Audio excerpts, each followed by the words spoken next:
Hello everyone, I'm Vaishali Gupta, author and educationist and founder One Teacher, One Scientist.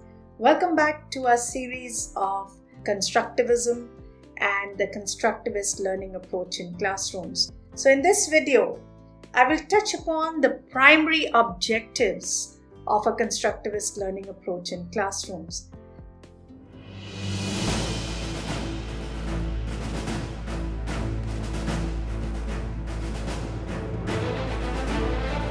So, there can be many reasons why we should include constructivism. However, my top 7 would be: number 1, to provide a variety of experiences so that children are able to construct their new knowledge.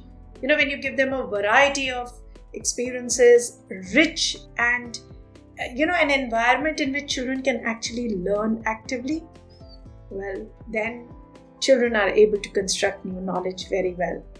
So my number 2 would be to provide rich experiences and help children build multiple perspectives. Perspectives is very, very important. And only when children are given opportunities to build perspectives, their own thought processes, then they can become effective learners. So constructivism can actually give the bandwidth to children and provide them with rich experiences to build multiple perspectives. My number 3 would be to give tasks that are real and authentic for learners. So basically the tasks have to be very well rooted in the environment. They need to be very contextual so that children develop a strong agency. They take charge of their own learning. So my number 4 here would be that allow children to build their own thought process. And when they start doing that, automatically they develop ownership in their learning process as well as their tasks. And when children learn like this, they develop a deep risk-taking capacity, which increases deeper learning as well as engagement in classrooms. So my number 5 top primary objective of constructivism will be to allow collaboration to take place, to allow a collaborative learning process in classrooms.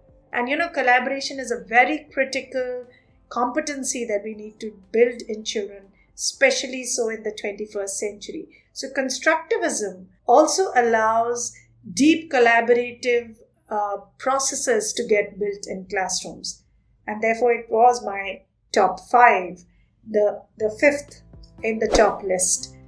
So my number 6, the top 7 primary objectives to build constructivism would be to encourage a variety of ways in which children can express themselves in classrooms.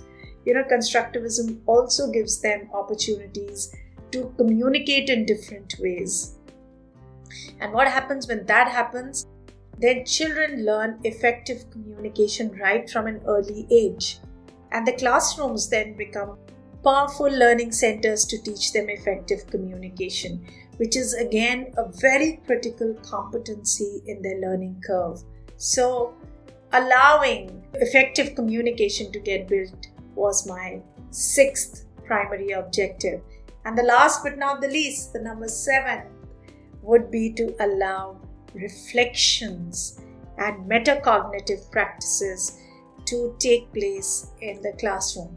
When children start reflecting on the tasks, what they learn, how they learn, what they think, how they think, when they start analyzing these kind of, processes, and when they are given opportunities like this, where they are reflecting on their own thoughts to understand how they think, that can actually help build critical thinking in children right from an early age.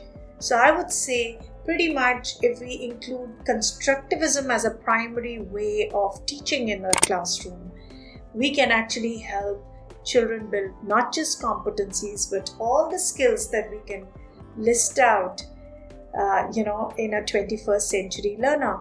And then the classrooms can be perceived as nurturing grounds They can be the right substrate for a 21st century learner to grow. Therefore, I would definitely say consider constructivism as a learning and teaching approach in your classrooms and make them rich in constructivism. Stay tuned for more on different aspects of educating a 21st century learner only on One Teacher, One Scientist. If you haven't subscribed to my channel yet, please consider doing so, and I hope to bring you more and more content to help our children become thinkers and innovators.